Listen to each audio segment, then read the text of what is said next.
नमस्कार. आज या व्हिडिओमध्ये आपण 3 मार्च 2026 धुलीवंदना दिवशी जे चंद्रग्रहण भारतामध्ये लागणार आहे आणि जे चंद्रग्रहण आपल्याकडे मान्य आहे या ग्रहणाची माहिती आज मी तुम्हाला देणार आहे.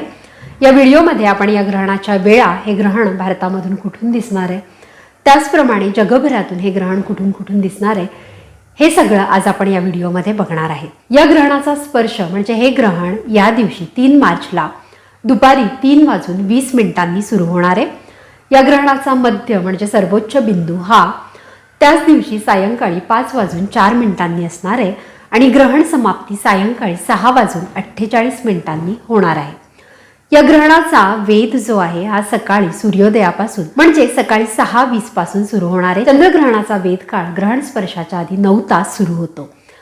गर्भवती, अशक्त व्यक्ती, बालक, त्याचप्रमाणे आजारी व्यक्ती यांच्यासाठी त्या दिवशी सकाळी 11 पासून सुरू होणार आहे. हे ग्रहण भारतामध्ये बंगालचा उत्तर पूर्व भाग, मिझोराम, नागालँड, मणिपूर, आसाम, अरुणाचल प्रदेश या राज्यांमध्ये दिसणार आहे.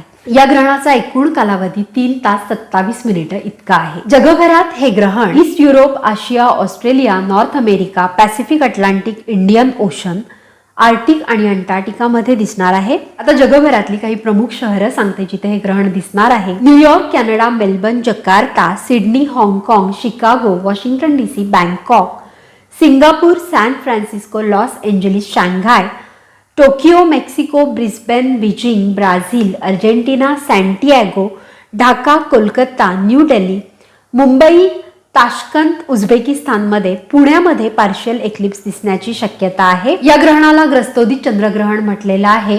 हे खग्रा स्वरूपाचं चंद्रग्रहण आहे, परंतु आपल्याकडे ज्या वेळेला चंद्रोदय होणार आहे त्यावेळेला हे चंद्रबिंब ग्रस्तोदित म्हणजे ग्रहण असलेलं दिसणार आहे, म्हणून याला ग्रस्तोदित चंद्रग्रहण असं म्हटलेलं आहे. गर्भवती, आजारी आणि बालक यांनी मलमूत्र विसर्जन या गोष्टी रोखून धरू नये.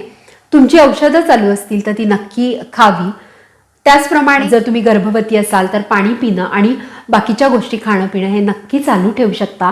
गर्भवती, बालक, वृद्ध आणि आजारी व्यक्तींसाठी नियम शिथिल असतात. त्याचप्रमाणे ग्रहण काळात केलेल्या जपाचं पुण्यफळ हे कैक पटींनी वाढतं, म्हणून तुम्ही जर आधीच नाम घेतलं असेल तर नामस्मरण किंवा चंद्रग्रहणात नामाचं केलेलं पुरस्चरण हे अतिशय लाभदायक असतं असं ज्योतिषशास्त्राप्रमाणे म्हटलेलं आहे. हे ग्रहण आपल्याकडे मान्य होणार आहे. माहिती आवडली असेल तर जास्तीत जास्त लोकांपर्यंत हा व्हिडिओ शेअर करा आणि नॉलेज बास्केट इंडियाला फॉलो करा. थँक्यू.